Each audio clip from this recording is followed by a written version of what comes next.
Hello and welcome to Moderate Fantasy Violence, a podcast about pop culture and the world around it. I'm Alistair.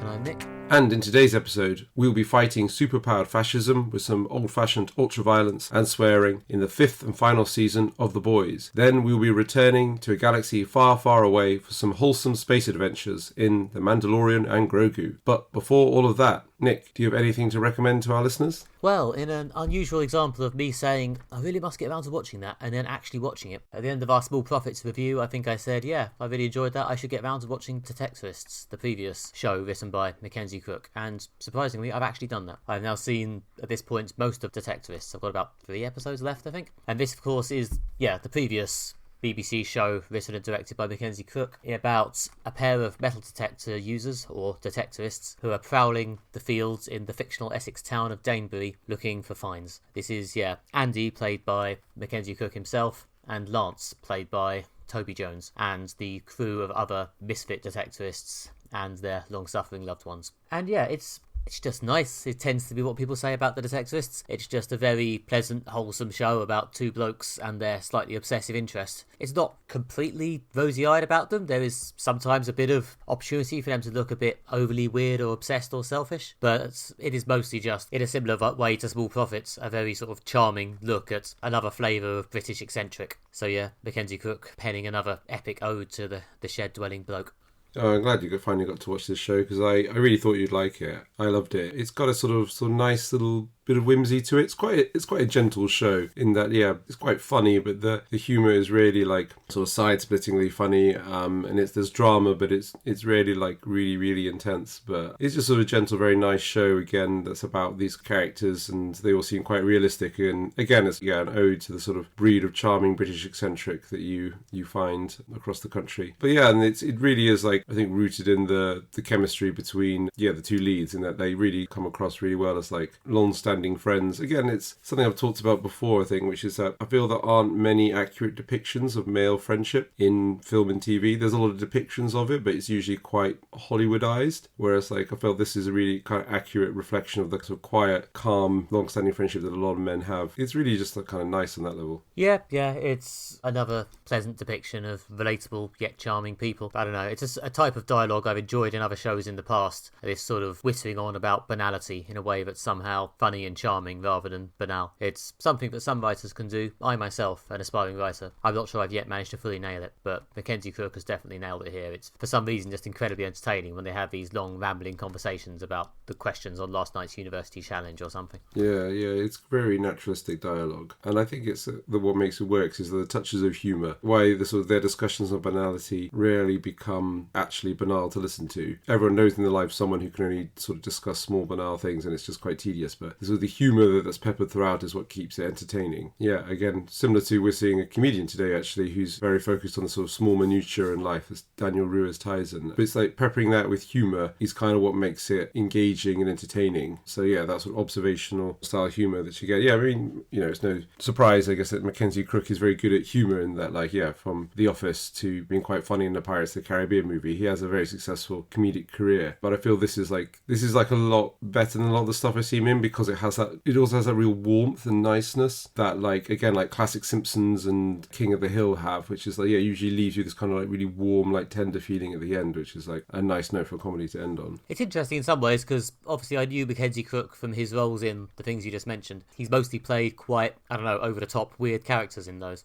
So it's fun to see that in his personal work, he's a lot more about these sort of relatable, normal people. I guess he got typecast because he is like an unusual looking guy. But again, it's like a lot of comedians tend to be like, there's something strange about this person, they kind of lean into it, your persona. I'm thinking especially a lot of like Gareth from The Office and the characters like that. But I guess like this character again is an unusual guy, but like an unusual guy and again a sort of like charming, like inoffensive British eccentric way. And also of the 2 main characters in the show, if anything, Mackenzie Crook's one is the more conventional one. He is the fairly straightforward, I guess, normal guy who who has a partner and, after season 1, a child. And if anything, his friend, played by Toby Jones, is the more eccentric one. Yeah, a lot of the drama around the Mackenzie Cook character is very much rooted in, like, everyday things like jobs, becoming a parent. There's one season when he's doing up a house, isn't he? And things like that. So it's very sort of relatable, normal everyday things. But there's a nice arc to both characters. I like how the Toby Jones character, he gets a girlfriend at one point, again, like slightly eccentric hippie woman who lives on a canal boat. And again, it's a sort of very much a type that like from British culture and so British society. But I quite like that arc. And then isn't there also a plot line about him reconciling with his daughter? Yeah. I mean, I haven't seen I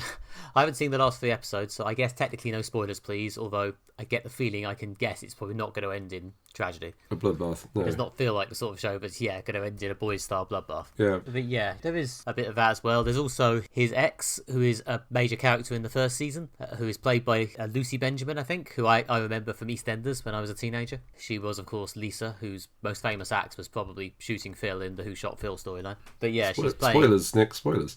Sorry, for 30-year-old spoilers, yeah. But Lucy Benjamin here playing an eccentric, manipulative, slightly weird, slightly annoying hippie. I guess Lance has the type. I kind of missed her when she sort of dropped out of the show a bit after season 1, because she did provide a bit more of the sort of laugh out loud comedy compared to some of the more low-key stuff. But it's all good material. As well as that character, there's also all the characters in the local metal detecting club, this sort of collection of other eccentrics, who are sort of quite light touch characters who normally only get like a few lines per episode, but over the course of the whole show it sort of builds them up nicely as these sort of fun background characters. One of them, of course, is Pierce Quigley, who would later get spun off into, well, not really spun off, it's a different character, but would later get to be the star of Small Profits. Yes, and I can't remember the name of the actor who plays like the head of the Danbury Metal Detecting Club, but he's a very well known British actor. I've seen him on the stage in Jerusalem, and he's been in quite a lot of other things, but one of those sort of well known British character actors. And then the association of the other people as well are quite nice. Isn't there one guy who just really likes skips? Something like that. There's one who really likes skips. There's another one where the joke is that she just never speaks. And there's the lead bloke's wife, who is just one of these very strange housewives who just seems very domestic and normal and occasionally says something completely insane. Yeah, again, it's a British type. Yeah, she's not really into the metal detecting. She just kind of makes all the lemon drizzle cake and things like that. And occasionally suggests they do a topless calendar, yeah.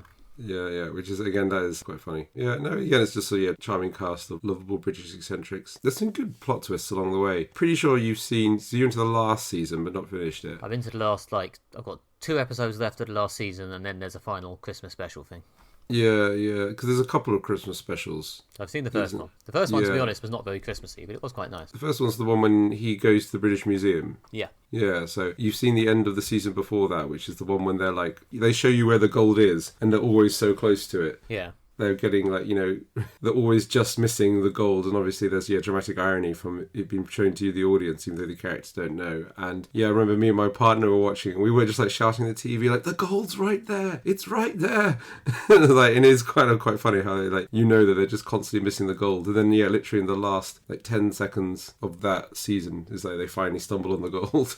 That bit I remember was particularly fun. Yeah, no, I think it's in this title sequence, isn't it? Always constantly showing you that the gold's just below them. Yeah, no, it's a sort of show which, you get the vague feeling everything's going to work out. It's got a very sort of, as you say, wholesome, lovable vibe. It clearly likes its characters a lot, even when they're doing stupid things. It's interesting in that, occasionally they do stupid things that are not merely stupid, but a bit actively rubbish, There's a storyline towards the beginning where Mackenzie Crook's character does sort of lie to his partner a bit about a few things he's doing, and it's not quite fully awful, but he is being a bit of an arsehole. But the show clearly has a lot of warm feelings towards him. Yeah, there's a few bumps in their friendship along the way. They have some falling outs and things like that. Yeah, and then there's also, I think, the quite sad one. Is he at the British Museum one when Lance is basically thinking he's peaked in life. He actually found some treasure and basically this is it. He's had his big moment. But which actually again it's kind of quite sad in a sort of quite moving and prophetic way. Yeah, the show can really hit the emotions. I think it is the closest British thing I found to King of the Hill. Definitely again the sort of portrait of these lovable small town eccentric types, and also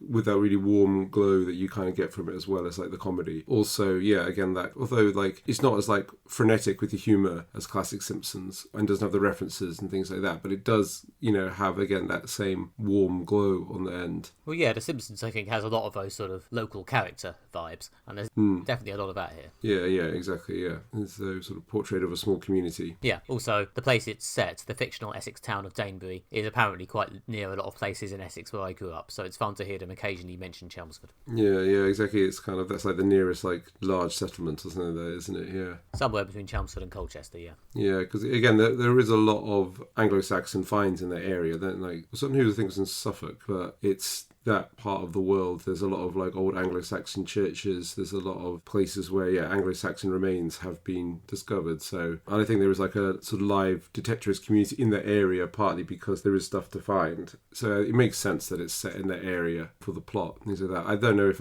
Mackenzie Crook's from the area, which is why he set it there. It makes sense as well, because there are other parts of the country where there are like archaeological things to find. Just that one's very specific, like type early Saxon period. Yeah, no, I don't know if Mackenzie Crook himself has indulged in detectivisting, or if he just, understands the mindset. I think I did see an interview. He said, it's something that he's done and was like passionate about. So yeah, I think I seem to remember an interview ages ago when the show first came out. But yeah, I seem to remember. Though it was a while ago, so don't quote me on that. But yeah, no, this is good. This is, I guess, getting into sort of modern classic territory, but I see a lot of people retrospectively recommending it with a warm glow in their eyes. So yeah, I'm finally watching it, guys, and you were right, it's good. Thank you very much. Alistair, what have you consumed? Well, I've got another classic thing to recommend. This is going to be a slightly odd recommendation, but I've seen the Evangelion 30th anniversary special. So this is a short film that was made set in the Evangelion universe to celebrate 30 years of the show's original broadcast back in 1996, which was really good. I can say seen it for a given value of seen it, because it's only available online in Japanese, at least that I can find, and not subtitled.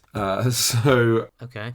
Yeah, I mean, there is the YouTube's auto subtitles, which I've turned on to watch this, which are frankly appalling. So I sort of think I followed it. Also not helped by the fact that like Evangelion is weird and there's a lot of strange bits in it. So yeah, it was an interesting experience. But this is definitely one for the fans. But it's a big moment to get some new Evangelion for the 30th anniversary, and teasing us slightly for this new Evangelion series that's coming, I think next year or maybe at some point. But yeah, this was good. It focuses in on Asuka, one of the supporting characters from the original show, and it's got a lot of like breaking the fourth wall sort of stuff as Asuka searches for her happy ending after the end of the show, in which the sort of short film explores various alternative scenarios in which she could have got a happy ending and how each of them aren't up to her satisfaction. So it's one of those sort of slightly odd things, but it's one for the fans. But I just wanted to continue my Evangelion coverage here. Yeah, Evangelion, not really my specialist subject, much like the rest of anime. So, yeah, I'm glad it was good, I suppose. It sounds very epilogue-y.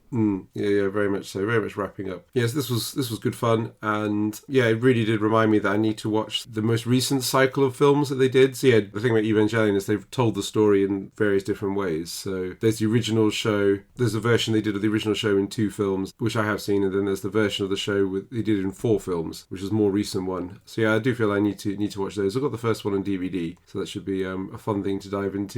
Okay, was this the one that had some sort of disappointing ending that they then made another version of or something? Yeah, it had a pretty catastrophically bad ending to the original show, which it just didn't really work out, despite the fact the original show had been really, really good. So that's when they did the 2-film version, which is the first film is basically an edited down version of every episode apart from the last one, edited down in a sort of non-linear fashion into one film. Then they made a second film that is basically a new ending, the whole new ending, like a whole final episode and a whole new ending, and it is much, much better. So I assume this is an epilogue to the second better ending.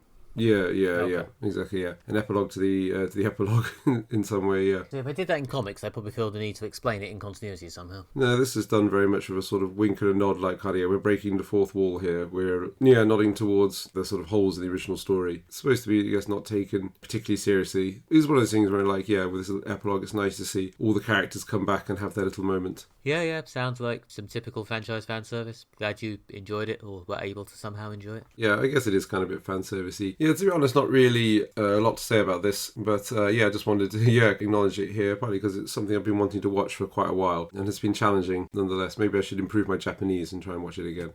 That might take a few years. Okay, cool. Well, join us in Modern Fantasy Violence 500 for Alistair's second attempt at reviewing this short film. Yeah. Good to have a project. Okay, and now, at long last, it is time to review the final season of The Boys, the series from Amazon Prime, adapting the comic by Garth Ennis and Derek Robertson about a group of CIA-endorsed ex-military hard cases whose job it is to keep the superheroes in check. This has been going for a few years now. This is probably the most successful show on Amazon. It certainly was at one point. At this stage, we've built to a climax. The lead superhero, Homelander, a sort of Superman analogue, has now basically grown to the point where he is some sort of combination of a Trump analogue and a borderline cult leader god figure who has basically taken over America, and the boys are increasingly underdogs as they try desperately to stop him, despite, at the start of this season, several of their number being locked into some sort of camp. So, we have seen this final season. Alistair, what did you think of it? Well, I haven't been excited for a finale this much since the ending of Better Call Saul, and I'm sure we'll get to spoilers and specifics, but I just want to say, yeah, I think they nailed the landing. I was happy with how that ended, and there was a lot of stuff to wrap up, but yeah, what I liked a lot about the season is the real sense of, like, the gloves are off. The Boys is quite violent, it's quite gory, it's quite rude in its humour and things like that. And it also does like a bit of devastating emotional pathos. And this season they're basically like, right, we're not holding anything back. We're killing off characters, we're putting other characters through the mincer, then killing them off. This sense of this is what you want from The Boys. Like, the gloves are off, we can do what we want. Like, yeah, anyone can get it at any point. We'll move on to the big spoilers as we get through the review. But in the end of the first episode, yeah, when A-Train is killed, isn't it? Considering he's been, big character throughout the whole thing, and in some ways, like, initiates the events way back in the first episode that kind of brings us here again. Like, first episode finishes, so starts the season off with a major character being killed. So yeah, it's final, boys. The gloves are off. It's grim, it's violent, it's everything you want. Yeah, I was quite negative about the previous season of The Boys. I think I basically said it felt like they were treading water waiting to end. And yeah, I'm happy to say that the fact they're actually doing the ending now has put a bit of energy back into the storytelling. I thought this did at least feel like it was going somewhere. It had a bit of momentum. As Alistair said, they actually had some bite. They were actually able to kill off some characters after very tangibly avoiding killing off any of the major named characters through a lot of the last couple of seasons. And it did give things a bit more tension, a bit more excitement. There were a few good laughs from the old Trumpian satire. At this point, Homelander, so obviously a Trump figure that it's baffling to think anyone hasn't seen it. Yeah, I quite enjoyed it. I felt like they were kind of going towards a fairly straightforward ending. Like, by the time we reached the actual finale, it was very much sort of, okay, we know what we're going to do, and now we're going to go here and do it. And apart from a couple of scenes towards the end tying up the storylines with the boys themselves, I was surprised how little drama there was in the actual finale of The Boys. I was a bit sort of, okay, so you're going to go there and do that? Yep, you've gone there, you've done that, with relatively little problem. Fair enough. It provides a logical, conclusive end to the storyline. I guess once we get past the spoiler wall, I can talk a bit about how it's similar and different to the ending of the comics. But yeah, I thought it was decent. It hasn't fully turned me around on the whole Enterprise. I still think The Boys probably peaked around season 2 and then has been fumbling along at a sort of not really sure how to escalate this way for the last few years. But this was at least a solid enough ending. It made sense. There was a few good jokes. Yeah, I think that's my take. Yeah, I think season 2 is when it hit its cultural high in the sense of like being a talking point and things like that, and things that people were like posting a lot about on social media and seemed to like extend quite a lot into popular culture. Whereas I guess this sort of finale is, I guess, aimed more at the fans, I suppose. Like, they're the ones who are still watching, kind of want to see the actual big things they set out paid off. I did like how there was a lot of sense I felt watching this of like, right, I know what they're setting up, and what are the big things going to pay off. Like, how will they kill Homelander? Like, who will actually like deal the final blow? Yeah, is Butcher going to make it out of the whole show alive? What's going to happen to the various like lower rank villains? Yeah, Sister Sage or Firecracker and people like that. Yeah, and again, like, there's a sense of like, we know this is the end, the audience knows it's the end, and you're kind of waiting to see what happens to like various characters. Yeah, a lot of them are quite satisfying to watch. I guess we'll go with some mid-season spoilers before we do like total spoilers and things like that. But yeah, like Firecracker basically having to completely sell her soul in every sense to Homelander, basically, yeah, even like betraying her own faith and her own church to be part of this insane millenarian cult, and yeah, then getting killed off because of that and by Homelander, and various things like that were quite satisfying to watch. Although I suppose there are a few characters I felt that got a sort of a neat wrap up that probably could have suffered a bit more. Yeah, Soldier Boy, again, sort of villain, just kind of gets like frozen and put away rather than dying. Yeah, the quite nasty PA character who's risen through the ranks. Also, yeah, where she gets a kind of sent to prison implied ending rather than sort of violent dispatch like a lot of the characters. But still, some of the really like unpleasant ones, it was quite satisfying to see them finally get their violent dispatch. Yeah, somewhat surprisingly, because it's not a character I've ever been hugely captivated with before this season. Firecracker's final send-off was actually one of the highlights of the season. I thought it was interesting to see them actually dig into that character and find something in her. And I thought, yeah, there was one episode which dealt mostly with her having her crisis of faith and failing to front it out to Homelander, and then Julie being executed, and that was one of the best bits. I thought, in fact, in general, I think a lot of I guess it's not the first show to suffer from this, but they've definitely reached a point in this show in the final season where they're far more excited by the villains than the heroes. Like, I don't get the feeling, maybe with the exception of Kimiko and Frenchie, that this show has that much to say about the actual boys of the boys. A lot of the interesting, cool, funny, or memorable things that happen to characters in this final season happen to the soups, the villains. Like Homelander, the Deep, Firecracker, Soldier Boy. They get a lot out of Soldier Boy in this final season, partly because I think, he's a character they haven't used as much, so he's got a bit more to explore, and partly because he's getting a spin-off, so I guess they want to hype that up a bit, which is probably the reason he doesn't die. That's something I hadn't actually put two and two together on. There'll be more of him. Yeah, I guess like there's a lot put on the relationship between Homelander and Soldier Boy, his father. There is quite a lot of that, which I guess it's good that they do build up Homelander as like emotionally complex. He's not just like a big evil villain. You get to understand who he is as a person, what led him to be completely unhinged, violent, again, becomes convinced that he's some kind of either God, the second coming, or Jesus, the first coming again, and he's sort of mixed up in his head. And the show delights in pointing out how it's all mixed up and doesn't make sense in the way that Trump is somehow also like an all-powerful billionaire, but also like your nice man next door, nice given the value of nutty American conservatives. But yeah, and it doesn't really make sense, and they're quite keen to point that this sort of Homelander is God thing doesn't make sense. But they do build up like how he kind of gets to that point, and like because of his relationship with his father and his son, and I guess some of the more involved emotional stuff with the boys is again Butcher and his relationship with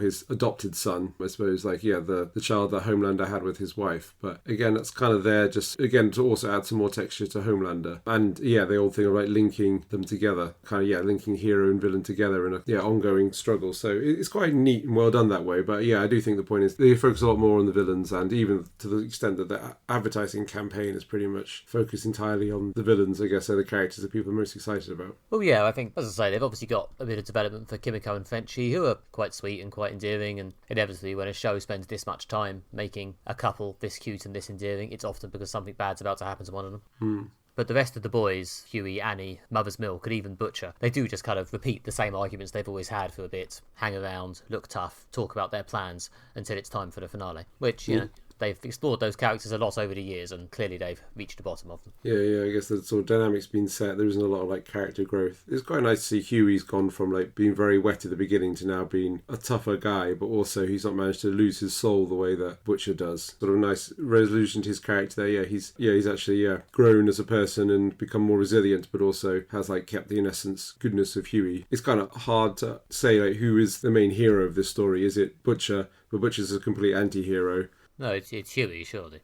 Yeah, and Huey being the kind of the everyman who gets mixed up in this, and then the big question is, will he maintain his soul, for a given value of soul? And again, he gets the most happy ending of the boys, which I guess is his sort of cosmic reward for remaining a nice guy despite all the horrible things that goes on. Yeah, it's very neat, but it does work. It does feel at least emotionally cathartic. The actual ending, I mean, I guess we should get to spoiling the ending in a minute. But yeah, I do feel like the thing you were saying about Homelander, the way the show does clearly delight in pointing out that he's a lunatic and his point of view does not make any sense. It does almost undercut the other side of the show that they clearly want to do, which is, this genuinely exciting, genuinely dramatic, holy shit, this is it, finale build type thing. It's like, holy shit, this is it.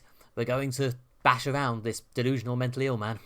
It's strange. They always do such a good job of undercutting Homelander as a lunatic, but it's a bit sort of in some ways hard to get that excited about the showdown. Although, I guess they do still keep in touch with the idea that he's meant to be, terrifyingly powerful, but they do lean into the idea of him as pathetic a bit more this season, which is in some ways a strange choice, but they had successfully created an odd tonal clash, so if that's what they were after. Yeah, I guess it's a difficult thing to do. They do, as you say, do a really good job of showing how powerful and terrifying Homelander is. I mean, for the last few seasons, but this season especially, whenever he steps into a room, the tension goes up. This idea that he can kill anyone, even other soups, because he is the most powerful individual in the world, both politically and physically. Yeah, and the tension always goes up. And they do a lot of this point of basically he's in full, Stalin, Kim Jong-un, absolutely like unhinged, maniacal dictator sort of thing when like everyone has to like grovel before him, meet his every need, or they get killed. But also he finds them all like pathetic and thus kills them anyway for being pathetic. Yeah, I guess it is that there is a lot of, like, we're really going to wail on this mentally ill guy. It was even when at one point, are they going to end up with a Homelander lives and gets sent to an institution rather than dying? But I thought that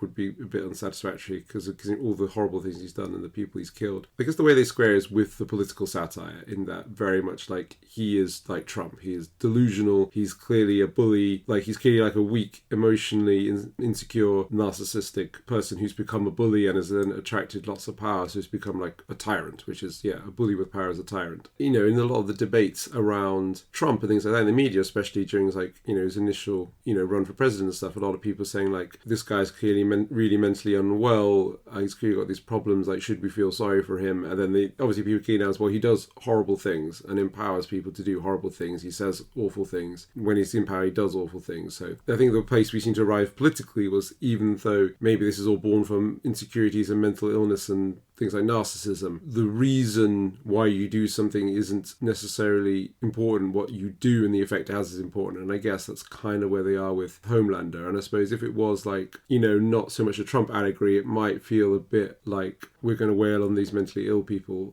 Also, he does murder several people with his bare hands on screen. That maybe makes it easier to jump to the "and therefore it's okay to kill him" conclusion.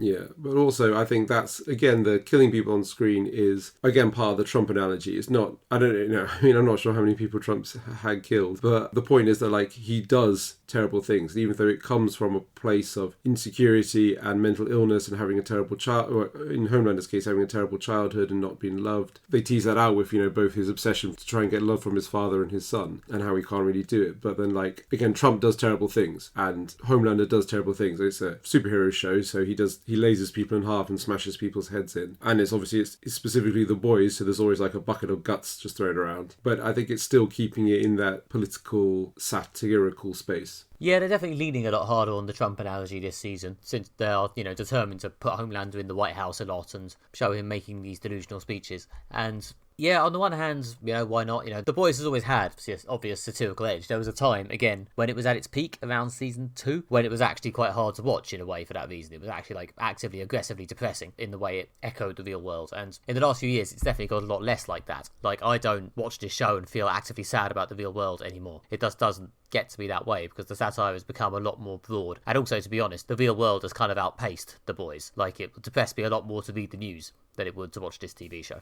Yeah, I know what you mean. Yeah, definitely there was a moment of like the satire seemed more biting. Now it's very, very over the top. I mean, there is definitely a place for like over the top big satire. Satire doesn't have to be subtle. In fact, sometimes it's better when it's not, especially when you're lampooning fascism, which is like, again, a big unsubtle thing. And in this, they make the fact that it's like fascist like really, really apparent. And it's this American style fascism of like very linked to like Christianity. So it's like very religious. It's very like socially conservative. It's like very much modern fascism. It's one of the things that's different about modern fascism to, say, fascism of the 1930s that was like a bit more modernist and more secular in the past. It was more about glorifying the state, whereas now it's very social and cultural and Christian in this sort of modern sense of fascism. And they are really, and directly at this point saying like this is Homelander is like what Trump is going to get to with like internment camps for political prisoners. Again, also expressly linking him to the Nazis. There's a bit, as you said, like they're in a concentration camp basically at the beginning of the series, and the first episode is about breaking some of the characters out. And above the gates of this concentration camp, it says, "Freedom will set you free,"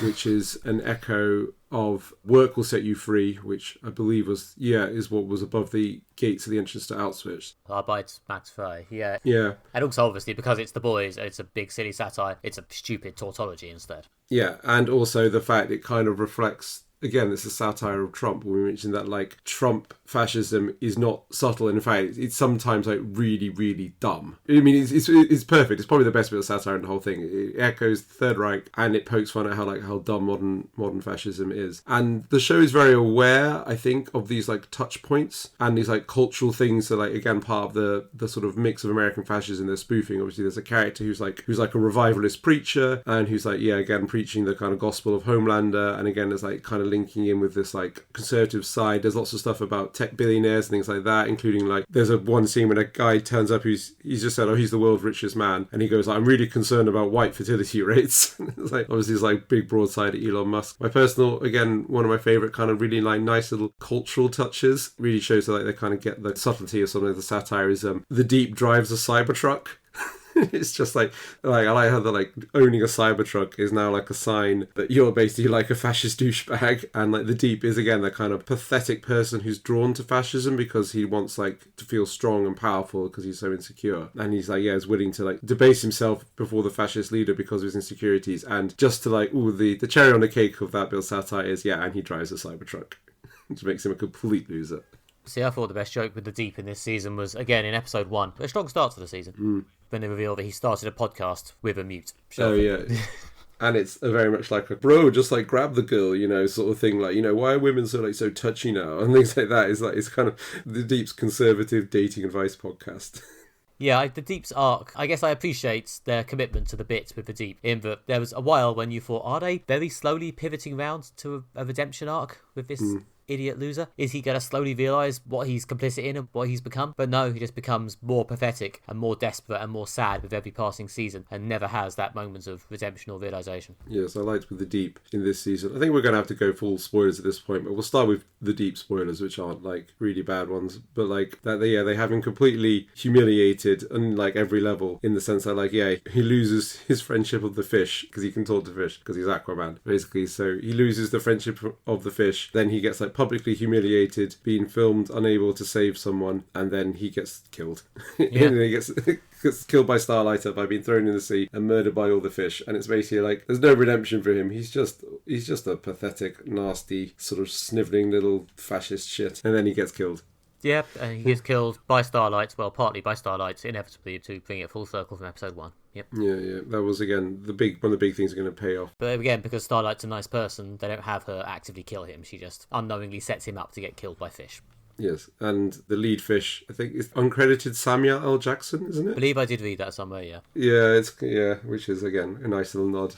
Just playing a talking hammerhead shark. Because it's the boys, and that's the sort of thing that happens. And then someone gets, like, killed in a disgusting way. But yeah, again, that was quite cathartic to see the Deep getting his comeuppance. And again, there's the other enablers of Homelander get their comeuppance in usually horrible ways. Yeah, these, as we said, Firecracker one's actually quite moving and sad. The crazy preacher gets killed by a titanium ball gag. Yep. Again, a classic boys move, something that's a bit weirdly sexual. Yeah, and the characters from the now cancelled Gen V spin-off turn up to have what will probably be their last ever appearance.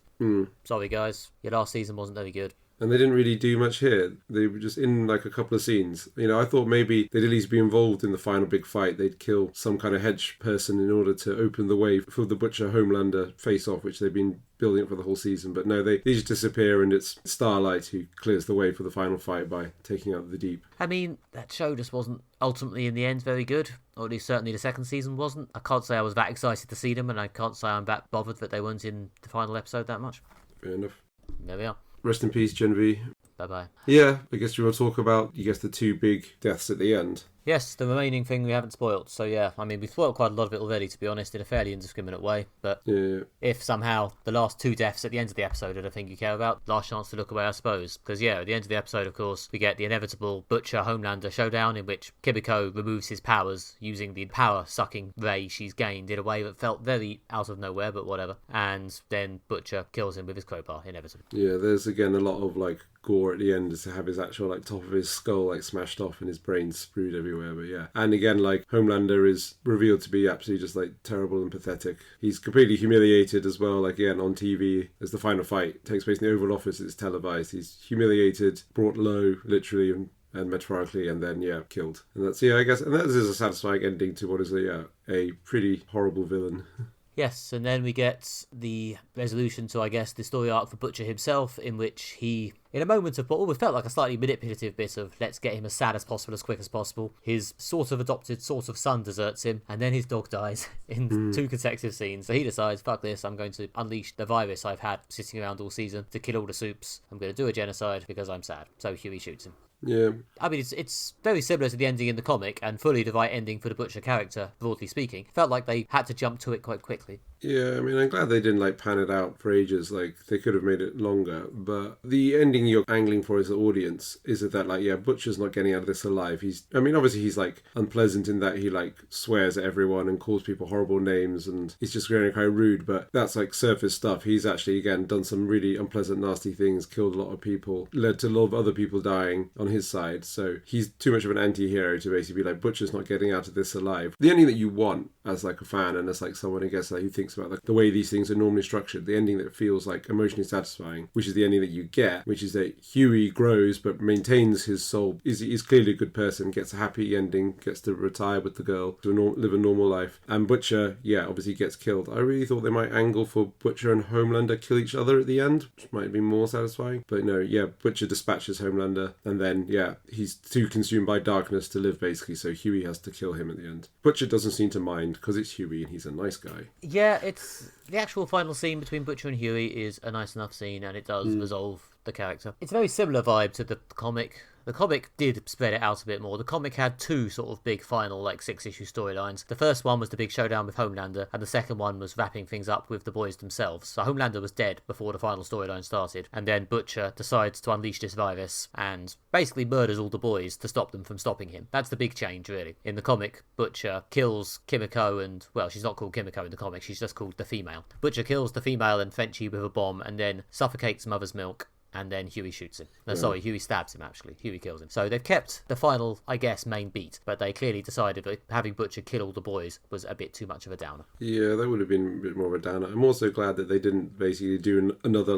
half season post Homelander's death. I mean, it would feel very much a bit like Breaking Bad, that it peaked when they killed Gus. Sorry, spoilers for Breaking Bad. But it peaked when they killed Gus, and then the kind of bits on the end probably didn't need to be as long as they were, wrapping up the kind of outstanding interpersonal conflicts. Well, controversial hot takes here. Well, yeah, I can't remember what we said on our review at the time. The ending of Breaking Bad is good. Anyway, that's enough of that. Stick to the boys. But I'm glad they didn't have a kind of post Homelander, even half season 5 episode thing of basically Butcher just descending into madness and killing his friends. And it's nice that some characters did get, as well as Huey obviously, get a happy ending. Mother's Milk again, a nice character. I'm glad that he gets to waltz off. I don't know if it's because the black man who dies to save the heroes at the end, to save the white heroes, is a trope unfavourably looked on now, and clearly maybe they didn't want to do that for good reason. I mean, he doesn't die to save anybody, he just gets very quickly offed with a pillow. Yeah, whereas I like Mother's Milk a lot as a character, and again, someone they built up a lot more. His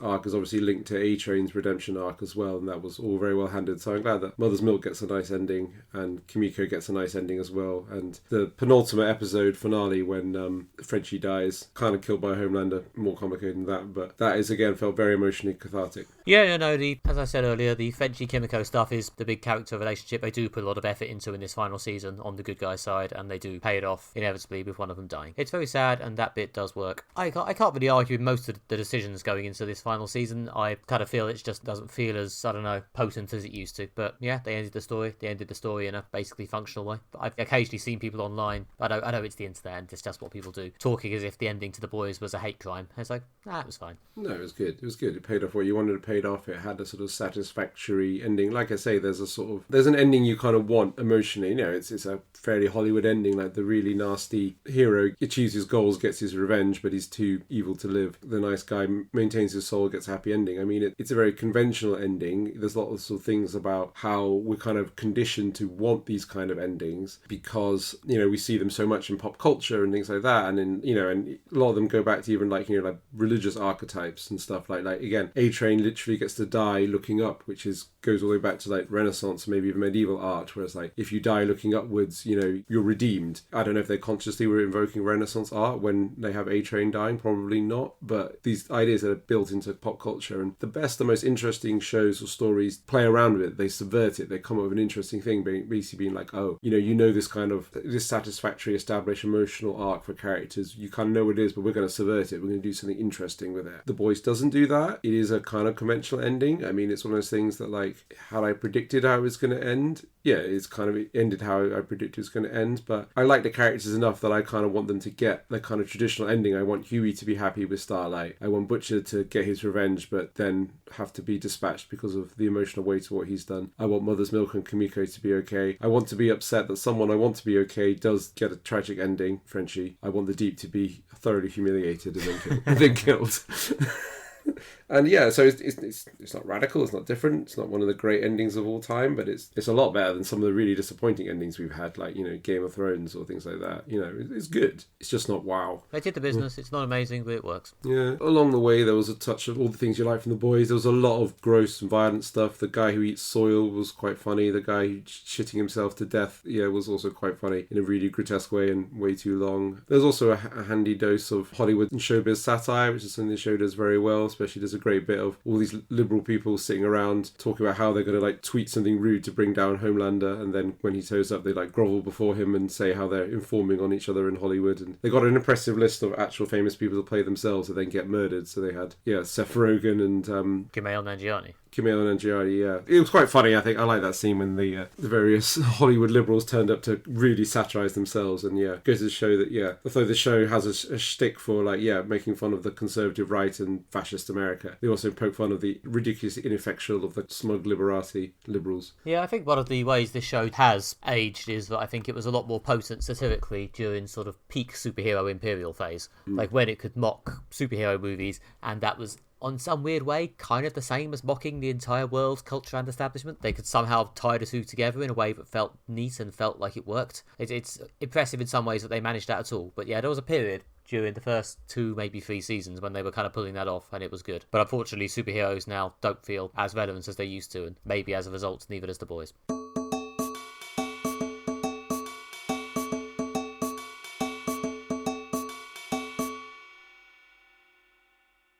Okay, and lastly today, it's time for Star Wars, The Mandalorian and Grogu, a movie continuation of the Disney Plus TV show The Mandalorian, in which Mandalorian warrior Din Djarin travels the universe lone gunslinger style, except not fully alone because he's accompanied by, well, the titular Grogu, the artist better known as Baby Yoda, a tiny adorable little force creature who he has a fatherly relationship with, and together they get into scrapes, track down Imperial renegades, and generally have a lovely time. We have seen this new movie. Alistair, what did you think? Yeah, so this is very entertaining. It's fun. It's a good, night in the cinema. There's lots of chases, action. Baby Yoda's very cute. They're probably going to refer to him as Baby Yoda from now on, but it's good. It's entertaining. I kind of felt at first like it's a bit generic. There's some space adventures. There's some chases. There's some fights. The Mandalorian shoots stormtroopers and grabs various relatively faceless Imperial mid-level apparatchiks and turns them in for a bounty. And then I was a bit like, well, this is fun, but I suppose it's possibly a bit generic. And then I think it got a lot better kind of around the halfway point. This is a bit of a spoiler, I suppose mid spoiler, but it's kind of difficult to talk about this out to that. But anyway, I assume everyone run out and see that if you want to see it. But yeah, there's a bit when the Mandalorian gets kidnapped, dragged off to the huts, and Grogu has to take on the mantle of being a hero himself and go out in the world and actually then save the day. And that bit I thought was good and showed some nice character growth. There was basically no character progression for Mando himself. He just kind of does some badass fighting, and that's kind of it. So yeah, maybe not as emotionally satisfying as I would like, but certainly an entertaining film. Yeah, pretty much the same. I thought it was entertaining. I thought it felt quite low stakes, I guess, to use the screenwriter word, but it does have all the fun you'd want from a mid-season Mandalorian episode. People say MCU movies feel like TV episodes, but this felt more like a mid-season TV episode than almost any MCU film. But, in its defense, it is literally the next episode of a TV show.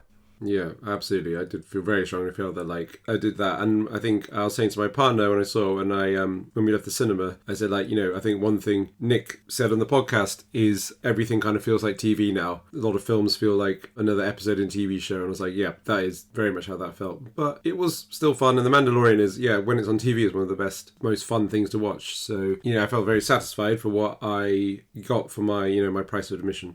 Just reviewing it as what it is, which is the next bit of Mandalorian.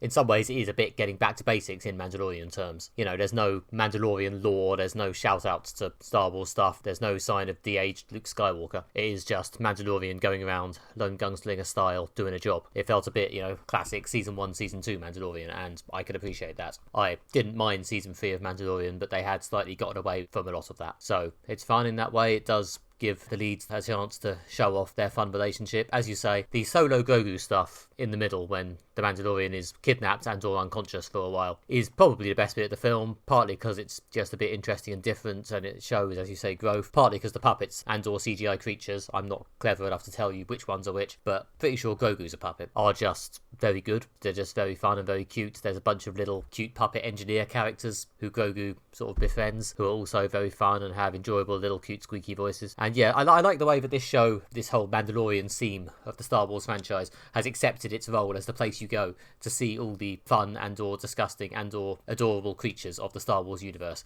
There's just always some little beasties whenever you're watching Mandalorian. Like in this, as well as Grogu, there's the little engineers, there's the huge creatures they fight in the arena, there's some random Star Wars insects. Yeah, definitely creature central in The Mandalorian. I mean, this is interesting you say that. Yeah, it's the creature design and interesting puppets and aliens, I think, has always been a part of Star Wars and the appeal. But you're right, this here is taken up to like the kind of the nth degree. And it's interesting that like almost every Star Wars thing that's come after the original three has basically kind of zoomed in on like one aspect of Star Wars and basically been like, oh, you like this, we'll give you more of this. Like a lot of them is basically like, oh, you like people fighting with lightsabers and the Force, basically, so we'll give you a load of that, or like you like space battles, so we'll give you that, like films about pilots. Again, this one of the creatures and things like that. I mean, what made Star Wars so successful is Lucas's huge imagination. It made him to put so much in. Like basically, he's like, well, let's take the best bit of like World War II dogfights, Japanese samurai movies, 30s pulp sci-fi, and modern, at the time, cutting-edge special effects, and like blitz it all together. And that's why the original Star Wars is so good. There's always been like they're both the cute and terrifying Star Wars creatures, from like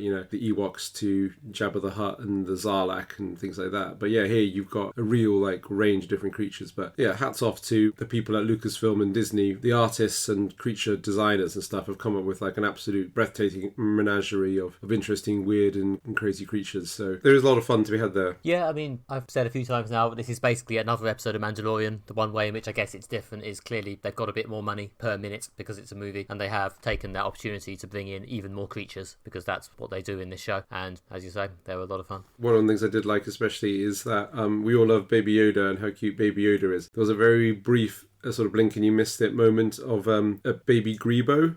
Well, it's not, again, it's just Baby Yoda is not Yoda because this is set after the original films, and this is not Baby Grebo because Grebo's killed by hand shot first, etc, etc. But yeah, the whatever species Grebo is, there's like a baby version of Grebo in the little buggy at one point. That was a bit kind of oh, that's cute. And also one for the fans. So yeah, I mean, there is a fair amount of like small amounts of fan service in this for your hardcore Star Wars people, but probably not enough that you wouldn't enjoy this if you just don't really know much about Star Wars but you want to pay $9.99 on a Friday night and have a roller coaster in the cinema. Yeah, but I don't know if this is appealing to people who don't watch Mandalorian. I think probably it's straightforward enough that you could probably still follow the story. You don't need to have watched 3 seasons of Mandalorian to look at Baby Yoda and go, that's cute. So I imagine you probably get by. Yeah, in some ways there's not actually a lot to it, which makes it in some ways quite hard to opine on at length, but it does do what it does fairly well. There's some fun continuity shout-outs. The ending maybe bangs on a tiny bit. This is going to be one of those films where I slightly hit my hobby horse of this could clearly be about 15 to 20 minutes shorter, but not in a really painful way. It's about 2 hours long, and considering this is very much like a kid's film. I mean, like, yeah, it's come out at just before half term. Yeah.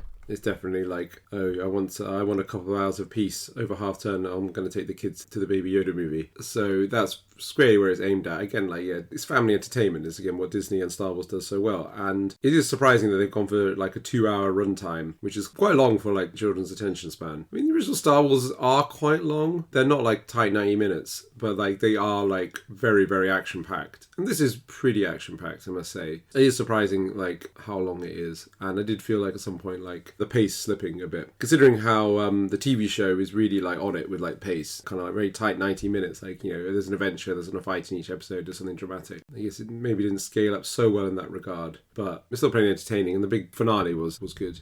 Yeah, no, I mean, despite what I just said about runtime, I don't think it, pads it out with loads of conversations or anything. There's definitely the pretty solid Star Wars formula of let's get to the next action scene as quickly as possible, or at the very least the next cool space moment or creature reveal, or, there's always something happening. Yeah, as you say, it's very solidly entertaining in that way. Yeah, it's very focused on driving to the next, like, interesting, dramatic thing that's going to happen. Like, the Mandalorian's going to end up fighting in the ring against some monsters. The Mandalorian's going to end up fighting the Hutts. There's going to be a chase. There's going to be a shootout with some stormtroopers. Yeah, there's a few interesting additions to the Star Wars universe. Jeremy Allen White playing a hench Hutt was not something I expected to see. A Hutt with a six-pack. Yeah, I guess the imagination of the Star Wars creature designers never fails to outdo itself. Yep, it's an aspirational figure. There's a spin-off in the offing. Yeah, exactly. And also on the list of very bizarre things, Martin Scorsese doing a voice cameo. I don't know what that was about. Well, it was quite funny, but yeah, playing a guy who runs like a street food stall and like sells some information to Mando. I'm curious as to why that came about. I mean, Martin Scorsese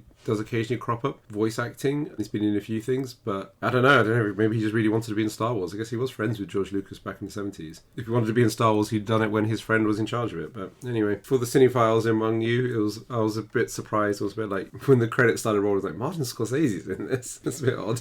Yeah, it's one of those strange little things that makes it seem somehow more textured, I guess, even though it ultimately doesn't mean that much. And that was a good scene, to be fair, so clearly Martin Scorsese bringing something to the role.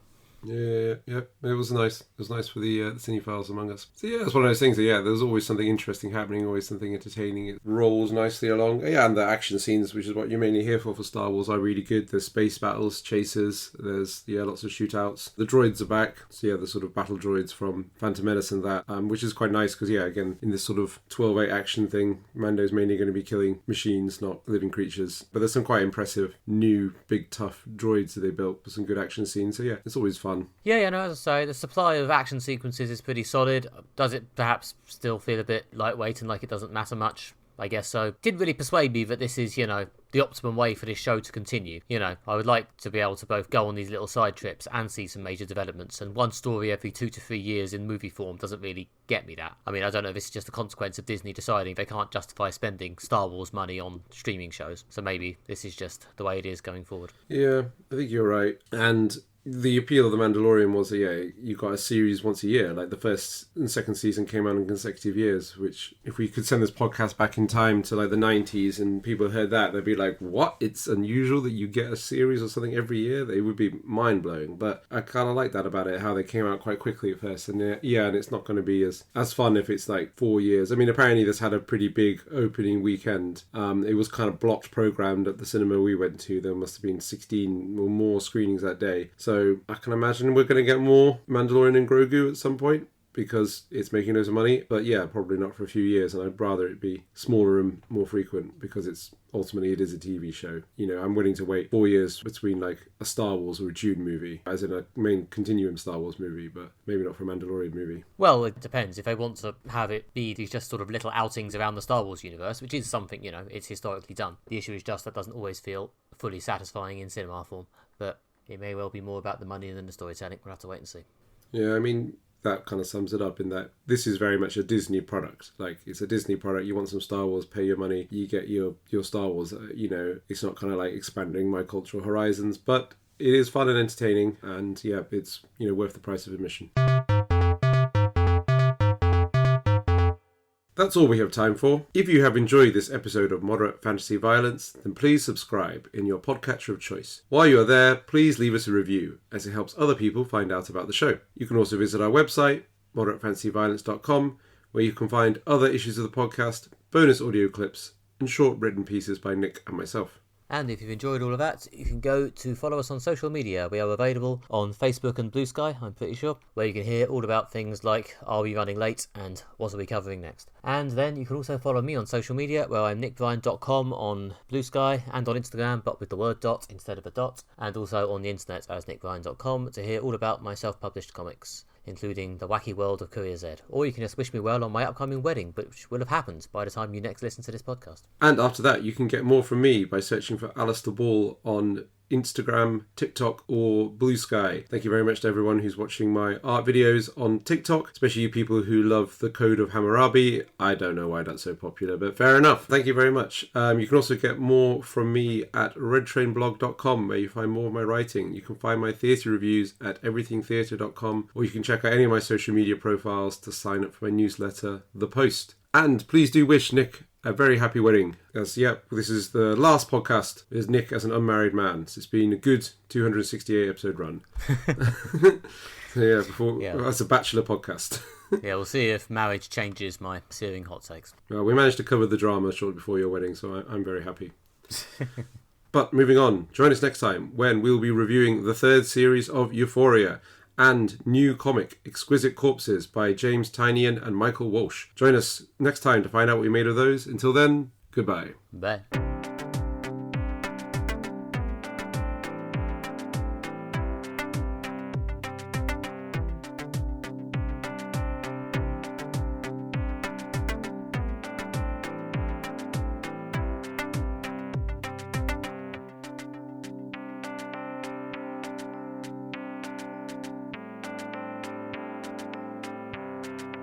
A group of CIA-endorsed ex-military hard cases whose job it is to keep the superheroes intact. Intact? No.